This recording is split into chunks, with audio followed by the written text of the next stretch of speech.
Joan dragged his tired feet up the stairs to his small apartment. The clock on his phone showed 11:30 p.m., another late night at the lab. His research on star patterns had kept him working long after everyone else had gone home. All he wanted now was to fall into bed and sleep. He pushed his key into the lock and turned it. The door swung open, and he stepped inside, dropping his heavy bag on the floor. Something felt wrong. The lights were on. He was sure he had turned them off this morning. "Hello, June," said a voice from his living room. June froze. His heart beat fast in his chest. Slowly, he turned toward the voice. A woman sat on his couch, but she was like no woman he had ever seen. Her skin seemed to shine with light that moved like oil on water. Her eyes, large and bright, changed from blue to purple as she watched him. Her black hair fell straight to her shoulders. She wore simple clothes, a white shirt and black pants that looked new and stiff. "Who are you?" June asked, his hand reaching for his phone. "How did you get in here?" The woman smiled. Her teeth were very white and perfectly straight. "My name is Neri. I come from very far away." She pointed up. "From there." June's mind raced. Was she crazy? Dangerous? Should he call the police? "You are thinking of calling your authorities," Neri said calmly. "That would be a waste of time. I have all the proper papers." She held up what looked like a Korean ID card.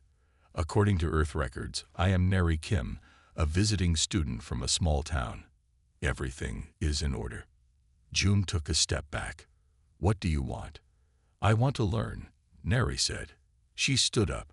She was tall, almost as tall as June. "My people have been watching humans for many years. We find you fascinating, especially how you reproduce." June's mouth fell open. "What?" "My people are called the HFY," Neri continued, as if discussing the weather. "We look much like humans, as you can see, but we have a problem. Our numbers are falling. Fewer babies are being born each year. We need to understand why." June found his voice again. "So you broke into my apartment to talk about babies?" Neri's eyes turned a bright yellow. "I did not break in.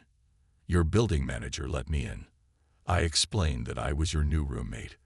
The paperwork was very convincing." "I don't have a roommate," June said, his voice rising. "You do now," Neri replied. She sat back down on the couch. "I need to study human social patterns, especially mating behaviors. My leaders chose you because you live alone, you are healthy, and you work in science. We thought you might understand our mission." June ran his hands through his hair. This couldn't be happening. An alien sitting on his couch, talking about studying human reproduction. "Look," he said, trying to stay calm, "even if I believe you're from another planet, which I don't, you can't just move in with me. That's not how things work here." Neri tilted her head. "Where should I go then? I cannot return to my ship. My mission will last 6 Earth months." June wanted to argue more, but exhaustion was winning. This was too much to deal with after a 16-hour workday. "Fine," he said. "You can sleep on the couch tonight. We'll figure this out tomorrow." Neri's eyes turned a soft green. "Thank you, June. This will be a good partnership. I have much to learn about human breeding habits." June closed his eyes and counted to 10. When he opened them, Neri was still there, watching him with curious eyes. "Rule 1, he said firmly. "We don't use the word breeding when talking about humans. Ever." Neri nodded seriously and took out a small device. She tapped on it quickly. "Noted. Human reproduction is not called breeding. What is the correct term?" Jun sighed deeply. This was going to be a very long 6 months. A week had passed since Neri's arrival. June sat at his small kitchen table, watching as she studied a banana with intense focus. She peeled it slowly, examining every inch. "You don't need to study the food so carefully," Jun said, sipping his coffee. "Just eat it." Neri looked up, her eyes shifting to a curious orange. "Everything on Earth is data, June. Even your food tells a story about your species." Despite his initial shock, June had to admit Neri was a fascinating roommate. She cleaned up after herself, asked thoughtful questions, and seemed genuinely grateful for his help.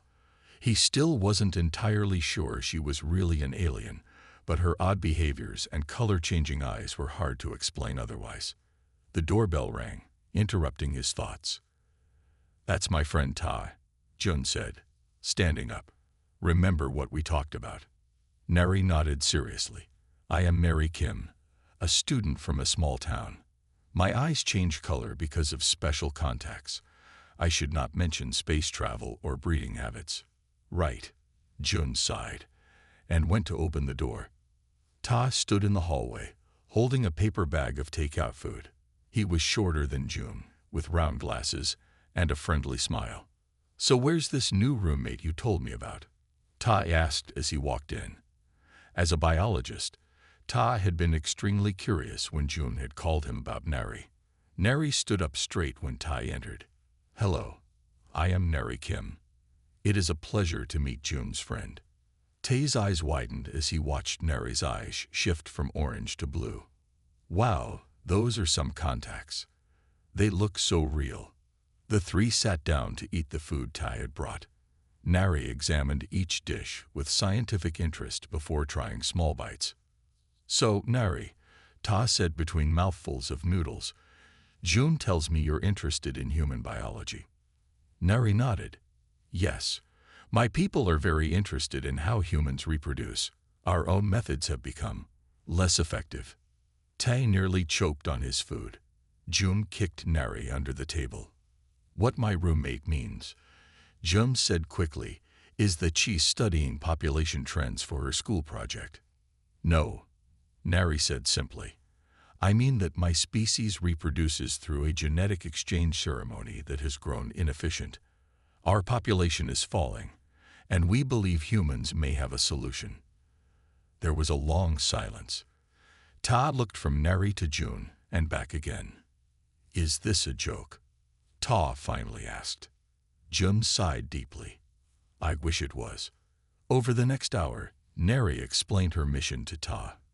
To Jun's surprise, Ta seemed more excited than shocked.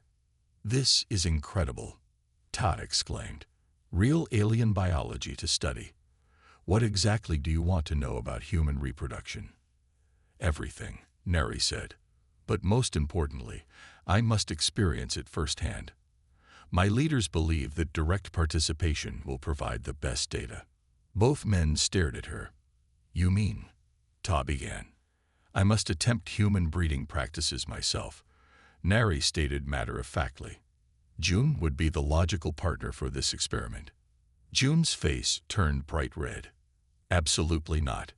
Humans don't just mate for scientific research." Neri's eyes turned a confused yellow. "Why not?" "It is a basic biological function." "Because," Jun explained, trying to stay calm, "humans connect reproduction with feelings, with love, commitment, and choice." "Love," Neri repeated, her eyes shifting to a soft pink color they hadn't seen before. "This is the emotional bond your species forms before reproduction." "Usually, yes," Ta said, clearly fascinated by the conversation. "Human reproduction isn't just physical. The emotional component is important." Neri seemed to consider this deeply. She took out her small device and made notes. "I see," she said finally. "This may be what my species has forgotten. Our reproduction became scientific, separate from emotion." She looked at Jun with new interest. "I must learn about this love concept then, before any breeding can occur." Jun put his head in his hands. "We're not breeding at all. Ever. And stop using that word." Ta couldn't stop himself from laughing. This might be the most interesting research project ever. 3 weeks passed quickly. Neri learned more about Earth each day. She no longer studied bananas for an hour before eating them. She learned to cook simple meals and even started watching TV shows about human relationships. Jun had grown used to having her around. He found himself looking forward to their talks in the evening. Neri asked smart questions and listened carefully to his answers. Sometimes he forgot she wasn't human.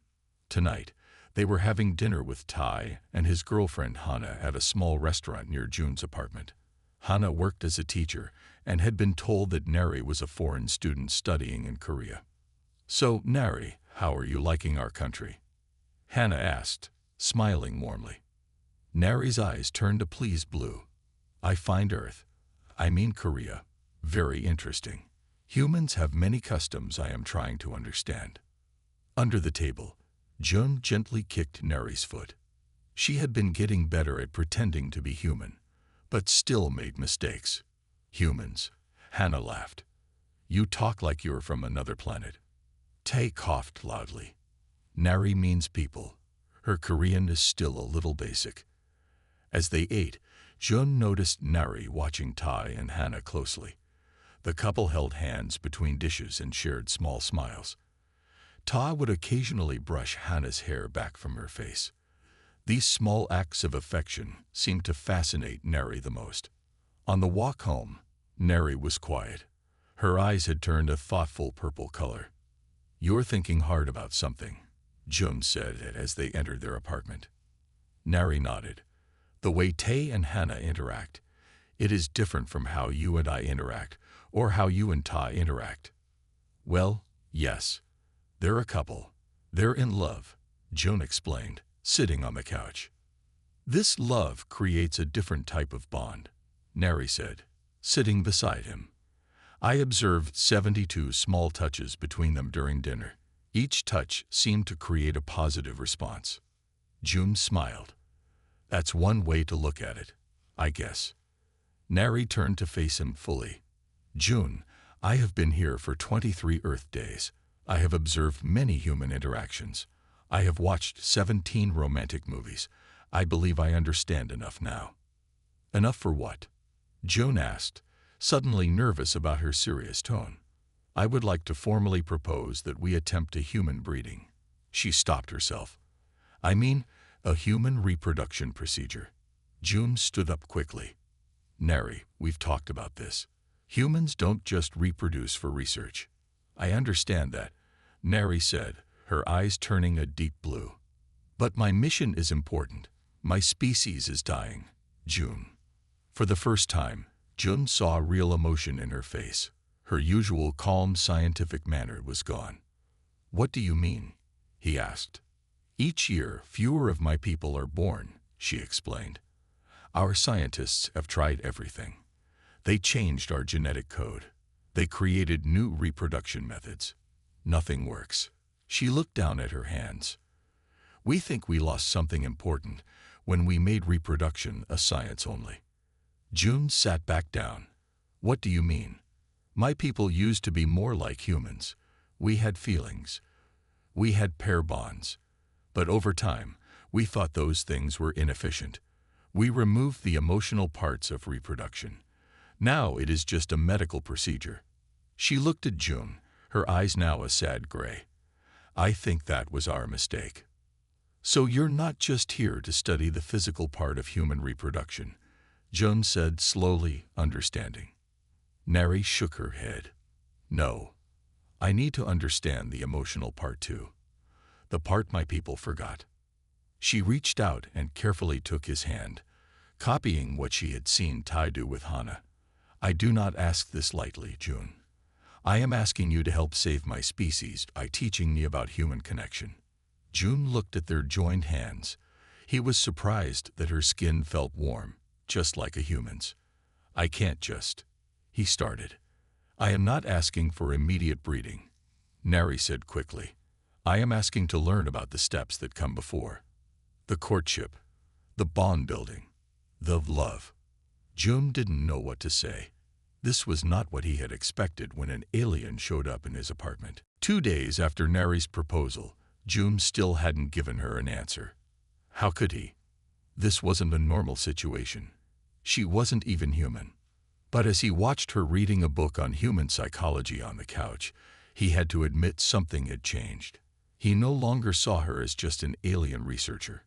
She was becoming a person to him, a person he cared about. "Neri," he said, sitting beside her, "I've been thinking about what you asked.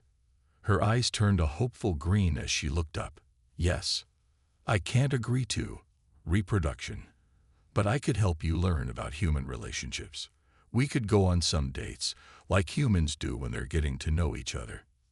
Nari's skin seemed to glow brighter. I would like that very much. She made a note on her small device.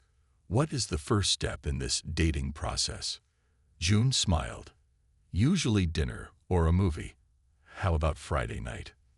Neri nodded eagerly, but before she could answer, her device made a strange beeping sound. Her eyes quickly shifted to a worried gray.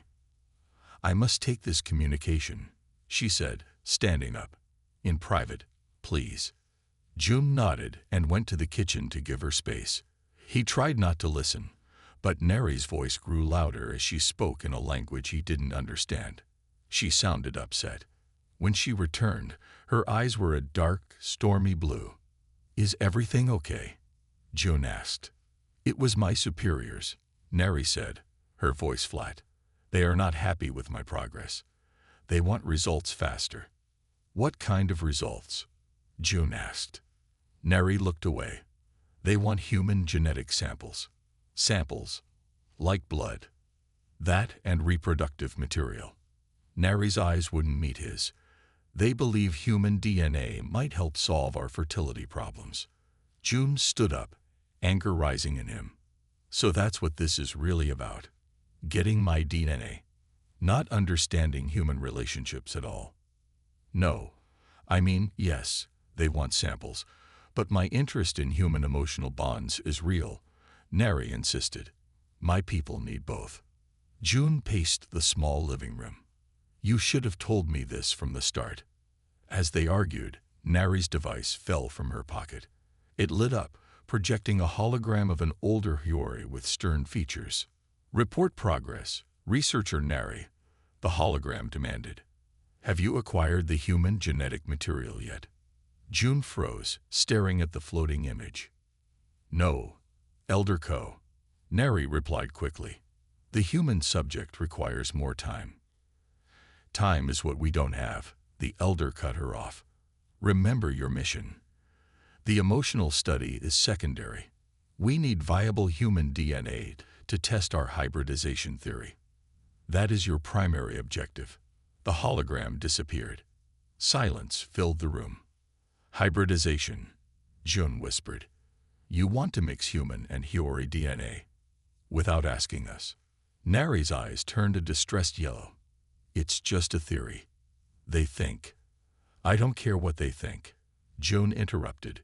You lied to me. This wasn't about understanding human connection at all. That part is true, Neri said desperately.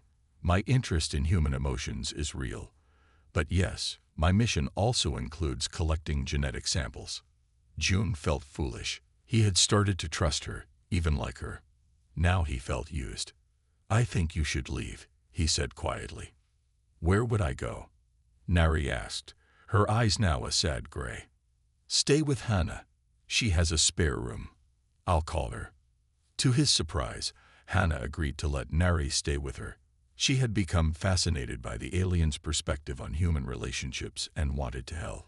As Neri packed her few belongings, June watched from the doorway. Part of him wanted her to stay, but the trust between them was broken. I never intended to hurt you, Neri said softly as she prepared to leave. What I told you about my people losing their emotional connection was true, and I have learned more from you about feelings than I ever expected. June didn't reply. He simply opened the door. After she left, the apartment felt strangely empty. June sat on the couch where Neri had spent so many hours studying human behavior. He wondered if anything she had told him was real. 5 days had passed since Neri moved to Hannah's apartment. June had not called or visited. He spent his time at work, staying late in the lab to avoid his empty apartment. Meanwhile, Neri was learning much from Hannah. Unlike June's scientific mind, Hannah had a teacher's heart and endless patience. So humans choose partners based on feelings, not just health or good genes. Neri asked one evening as they shared tea. Hannah nodded. Love isn't logical, Neri. That's what makes it special. But how do you know when it's love? Nari's eyes turned a curious purple. Hannah smiled. You think about them when they're not there. You want them to be happy, even if it doesn't benefit you. You feel safe with them. She paused. How do your people choose partners? Nari's eyes dimmed to gray. We don't. Our scientists select genetic matches. The pair meets only for the reproduction procedure. That sounds lonely, Hannah said softly. It is efficient, Nari replied. But for the first time, she wondered if efficient was enough. Across the city, Jun was cleaning his apartment when he found Nari's notebook under the couch. It was filled with handwritten notes in both Korean and a strange alien script. Despite his anger, curiosity won. He began to read. Most notes were observations about human behavior, but toward the back, he found something surprising. Drawings of Hyora couples from long ago, standing close, touching hands. The notes beside the pictures were in alien language, but one Korean phrase stood out. What we lost. Jun turned the page and found more recent drawings. These showed Hyori in lab coats, standing apart. No touching. No eye contact. Clinical and cold. The final pages contained Nari's personal thoughts. One entry caught his eye. Day 32. Humans touch constantly. Not just for reproduction, but for comfort, for connection. When was the last time a Hyori touched another outside a medical setting? Have we engineered away not just emotion, but touch itself? Is this why our reproduction fails? Jun sat down heavily. Maybe Nari had been telling the truth about wanting to understand human connection. The next morning, he called Ta. I need your professional opinion, Jun said. As a biologist, is it possible that emotional connection affects physical reproduction? Ta didn't hesitate. Absolutely. Human stress levels affect fertility. Feeling safe and connected with a partner improves chances of conception. Why? I found Nari's notes, Jun explained. I think her people really did engineer emotional connection out of their lives. They thought it was more efficient. That explains a lot, Ta said. No wonder their birth rates are falling. They removed a key part of the equation. After hanging up, Jun made another call. When Hannah opened her door that evening, she found Jun standing there with Nari's notebook. Is she here? He asked. Hannah nodded. She's been helping me grade papers. She's very smart. Nari appeared in the hallway. When she saw Jun, her skin glowed brighter, and her eyes turned a surprised yellow. You came, she said simply. I found your notebook, Jun said, holding it up. Your drawings of how your people used to be. Nari looked down. Yes, we have records from before the efficiency movement. Our ancestors were more like humans. They touched. They formed bonds. Why didn't you tell me this part? Jun asked. Would you have believed that my advanced species made such a basic mistake? Nari asked. We thought emotions were inefficient, so we bred them out. We created reproduction procedures that didn't require touch or closeness. Her eyes turned a sad blue. Now we are paying the price. Jun stepped forward. I think I understand now. Your leaders want human DNA to fix the problem quickly. But you want to understand the deeper issue. Nari nodded. They want a fast solution. I believe we need to learn what we forgot. Human connection might save us, not just human DNA. For the first time, Jun reached out and took Nari's hand without her initiating it. Her skin warmed under his touch, and her eyes turned a deep, rich green he had never seen before. I'm still angry you weren't completely honest, he said, but I want to help you. Behind them, Hannah smiled quietly. Sometimes the best teaching happened without words. Jun and Nari sat in a quiet corner of a small coffee shop. It had been 2 days since their reunion at Hannah's apartment. Nari still stayed with Hannah, but she and Jun were talking again. I want to help you with your research, Jun said, but no DNA samples without permission, and no lying. Nari nodded, her eyes a clear, honest blue. I agree to these terms. Good. So what exactly do you want to learn about human relationships? June asked. Neri took out her small device to take notes. I want to understand how emotional connection enhances reproduction, how feelings create better conditions for new life. They spent the next hour making a research plan. June suggested they study how human couples interact, the chemicals their brains release during bonding, and how stress reduction affects fertility. This is good, Neri said, pleased with their progress. Her eyes had turned a bright green. This is real science, not just collecting DNA samples. As they got up to leave, Neri's device began to beep loudly. Her eyes instantly shifted to a worried gray. It's an emergency transmission, she said, looking around. We need privacy. They hurried back to June's apartment. Once inside, Neri activated her device. A hologram appeared, showing Elder Ko's stern face. Researcher Neri, your mission time is halfway complete, yet you have sent no samples. The Elder said harshly. Our situation has worsened. The latest reproduction cycle had a success rate of only 8%. At this rate, our species will be extinct within 5 generations. June watched Neri's face grow pale. I am making progress with understanding human emotional bonds, Neri replied. This may be more important than. Emotional study is a luxury we cannot afford.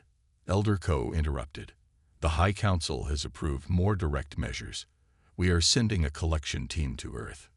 Neri's eyes widened in alarm. What kind of collection team? They will gather genetic material from suitable human subjects, Elder Ko said coldly. With or without cooperation. The hologram disappeared. Neri stood frozen, her skin barely glowing. What does that mean? June asked, though he feared he already knew. They will take what they want, Neri whispered. Force human, breeding, to get samples. June felt cold fear spread through him. We need to warn people, call the authorities. Who would believe us? Neri asked. Besides, my people have technology your police cannot fight. June paced the room, thinking hard. Then we need to show your leaders there's a better way. How much time do we have? The collection ship will arrive in 14 Earth days, Neri said.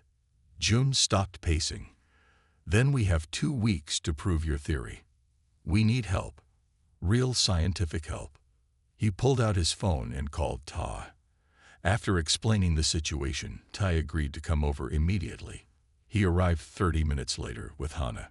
So aliens are planning to kidnap humans for breeding experiments? Tai asked, his face serious despite the strange question. Yes, Neri confirmed, unless we can show them another solution. Tai thought for a moment. We need to prove that emotional connection directly affects reproductive success, not just in humans, but potentially in Hori too. How can we do that? Hannah asked. We need to compare the hormone levels, stress markers, and reproductive readiness in emotionally connected couples versus strangers, Tai explained. It's the only way to get hard scientific data that would convince your leaders. My people respect data, Neri agreed. If we had clear measurements showing the biological benefits of emotional bonding. But we'd need a lab, test subjects, equipment, June said. We can't get all that in 2 weeks. Tai smiled. Actually, we can. My university lab is doing a study on relationship biochemistry right now, on one of the lead researchers. Neri's eyes turned a hopeful green. You would help us. Of course, Ta said. This is both the most important research project in history and a chance to prevent an alien invasion. How could I say no? For the first time since receiving the message, Neri's skin began to glow brighter. Thank you.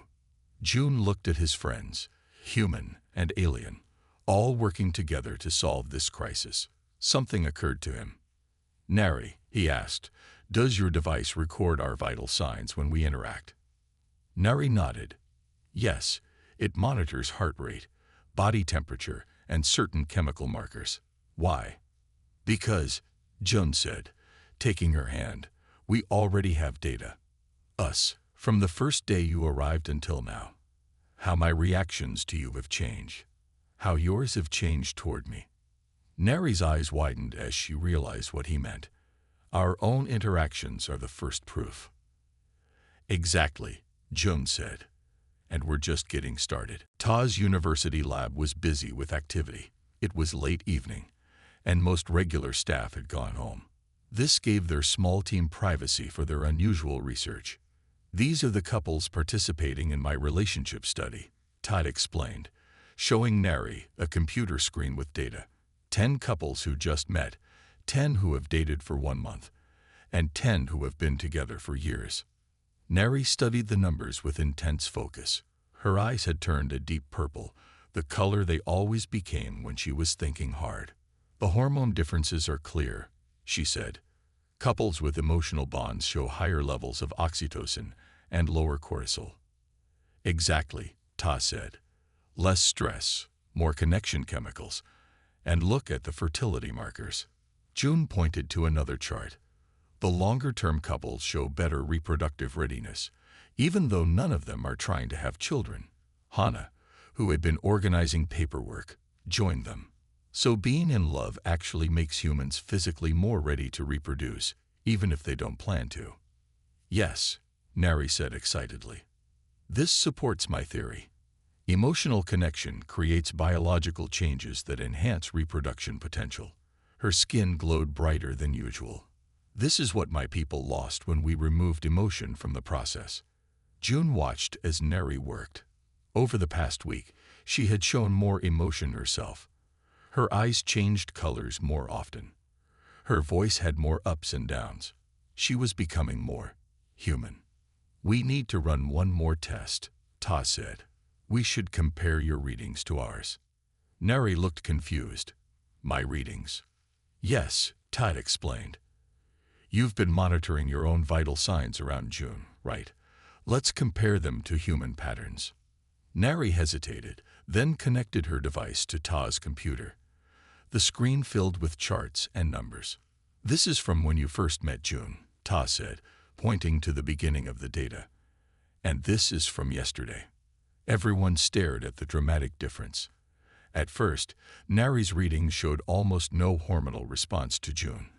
But over time, her patterns had changed, becoming more and more similar to human responses. Your body is producing oxytocin, June said in surprise. I thought your people engineered that out. We did, Neri whispered, her eyes turning a shocked yellow. Or we thought we did. Tai studied the readings more closely. It looks like the emotional capacity was never fully removed from your species. It was just suppressed. Being around humans has reactivated it in you. Neri looked at her own hands as if seeing them for the first time. If it happened to me, it could happen to others. We didn't lose our ability to connect. We just forgot how. This is our answer, Jun said excitedly. Your people don't need our DNA. They need to relearn emotional connection. For the next 5 days, they worked around the clock. They compiled all their data into a clear report. They added videos of human couples interacting, with matching hormone charts. They even included Neri's own transformation, showing how her biology had changed as she formed connections with humans. On the 7th day, they finished. Tai printed their findings into a thick report with colorful charts. Now we just need to convince your leaders, Jum said, looking at their work. Neri's device beeped. That will be harder than we thought, she said, reading the message. The collection ship has arrived early. They will land tomorrow. The room went silent. What do we do now? Hannah asked, fear in her voice. Neri stood up straight, her eyes turning a determined orange color they had never seen before. I will meet them, she said firmly. I will show them our research. They won't listen, Joan argued. You said they want a quick solution. Then I will make them listen, Neri replied. Because now I have something my superiors don't have. What's that? Tai asked. Neri looked at June, her eyes softening to a warm green. I have experienced what we lost. I know what we're missing. She took June's hand, and I won't let them take it from Earth by force. June squeezed her hand. You won't face them alone. We'll go together. Nari's skin glowed brighter than ever before. For the first time since she arrived on Earth, a single tear slid down her cheek. I believe this is what humans call friendship, she said softly. Another emotion my people need to remember. Dawn broke over the city as June, Nari, Tai, and Hana drove to the meeting point. Nari had received coordinates for the collection ship's landing, an empty field outside the city. Are you sure they won't hurt us? Hana asked from the back seat. My people don't believe in violence, Nari assured them. But they are desperate. Desperate people sometimes make bad choices. As they parked at the edge of the field, they saw it, a silver disc hovering silently above the ground. It was smaller than June had expected, about the size of a bus. Stay behind me, Nari said as they approached. Her skin glowed with a steady light, but her eyes kept shifting between determined orange and nervous yellow. A door opened in the side of the ship. 3 Hiyori stepped out. They looked much like Nari, with the same glowing skin and strange eyes. But their faces showed no emotion, and their eyes stayed a cold blue. Researcher Nari, the tallest one, said, you were to prepare samples, not bring subjects directly to us. Elder Ko. Nari bowed slightly. These are not subjects. They are my research partners. Elder Ko looked at the humans with cold eyes. Your mission was clear. Emotional study was secondary. Where are the genetic samples? I have something better, Nari said, stepping forward with the thick report. The answer to our problem. Elder Ko took the report, but barely glanced at it. We don't have time for theories. Our last reproduction cycle completely failed. 0 success. The council has approved immediate collection. The other 2 Hiyori moved forward, holding small devices that looked like medical scanners. No, Nari moved to block them. You don't understand. Our problem isn't genetic. It's emotional. Emotions are inefficient, Elder Ko stated flatly. We evolved past them. June stepped forward to stand beside Nari. That's your mistake. Emotions aren't just feelings. They create real biological changes that affect reproduction. Elder Ko's eyes narrowed. Who is this human to tell us about our biology? He is right, Nari said firmly. Look at my own readings. She held up her device, showing her biological data. Since being on Earth, my hormones have changed. My body has remembered what was suppressed, not removed. I am producing bonding chemicals we thought were engineered out of our species. For the first time, Elder Ko looked interested. That should not be possible. But it is. Ta joined them, pointing to specific charts in the report. Your people never fully remove your emotional capacity. You just stopped using it, like a muscle that weakens without exercise. While Elder Ko examined the data, June turned to Nari. There's something I need to tell you, he said quietly. These past weeks, working with you, being with you, it's changed me too. Nari's eyes turned a questioning green. Changed how? I don't see you as an alien researcher anymore, June said. I see you as Nari, someone I care about, someone I might even. He couldn't finish the sentence, but Nari's eyes turned a deep rose color he had never seen before. I feel something similar, she whispered. Is this what humans call? Fascinating, Elder Ko interrupted, looking up from the report. These readings show clear correlation between emotional bonding and reproductive readiness. He looked at Nari closely. You believe we can relearn this? I know we can, Nari said confidently. I did. Elder Ko was quiet for a long moment. Then he turned to the other Hiyori. Cancel the collection. We will take this research back for study. Relief washed over the group. They had done it. Researcher Nari, you will return with us, Elder Ko continued. Your first-hand experience will be valuable in implementing these findings. Nari's eyes turned a sudden, shocked gray. She looked at June, then back at Elder Ko. She hesitated. How long would I be gone? Gone. Elder Ko seemed confused. You would not return to Earth. Your work would continue on our homeworld. June felt his heart sink. Of course. Nari was never meant to stay on Earth forever. She had a mission, a purpose, a home to return to. Nari stood very still, her eyes shifting rapidly between colors as she looked from her people to June. I need to make a choice, she said quietly. 6 months had passed since that day in the field. The cherry blossoms were falling across Seoul as June sat in his office at the university. He stared at the star charts on his computer screen, but his mind was elsewhere. After Nari left, June had thrown himself into his work.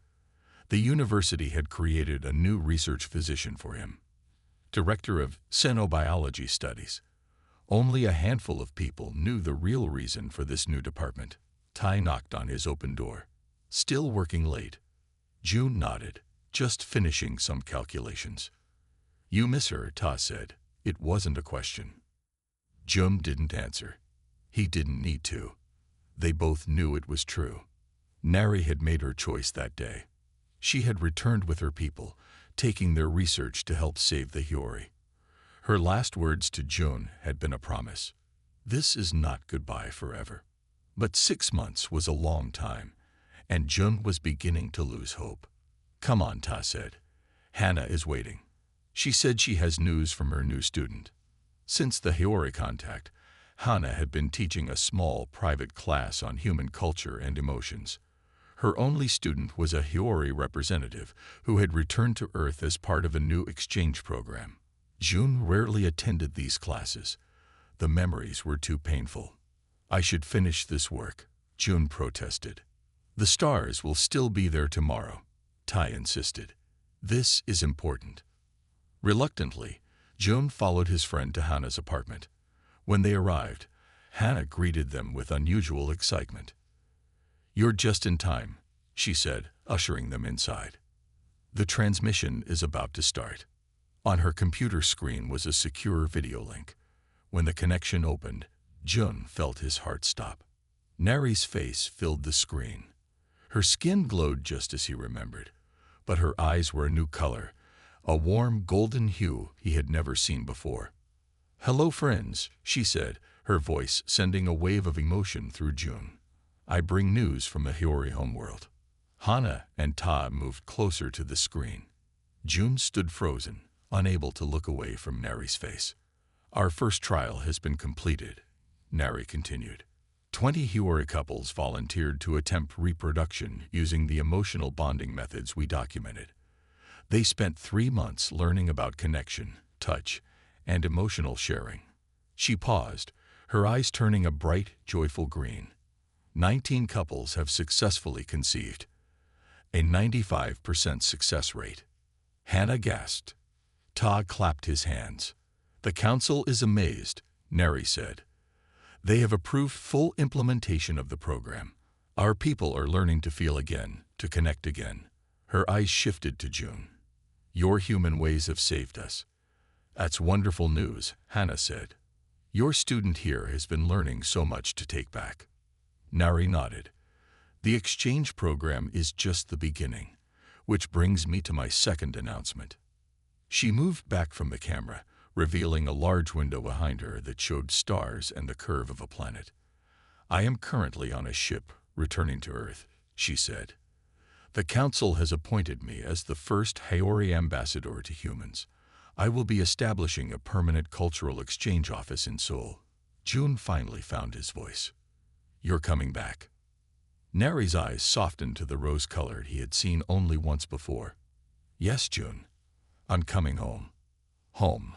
June repeated, his heart racing. Earth feels more like home now than my own planet, Nari admitted. I have missed many things about it. The way she looked at him made it clear who she had missed most. When do you arrive? Tai asked. Tomorrow, Nari replied. My ship is already in your solar system. After the call ended, June stood by the window, looking up at the night sky. Somewhere up there, Nari was coming back to him. What will you do when she returns? Hannah asked gently. June smiled. I'm going to take her on a proper date. No research, no data collection. Just us. And then, Todd prompted. Then we'll see where it goes, Jun said. Human and Hiyori, figuring it out together. As he looked at the stars, Jun thought about how strange life was. An alien had come to study human breeding and ended up teaching her own people about love. And in the process, she had taught him something too. That connection was the most powerful force in the universe, crossing even the boundaries between worlds. Tomorrow would be a new beginning.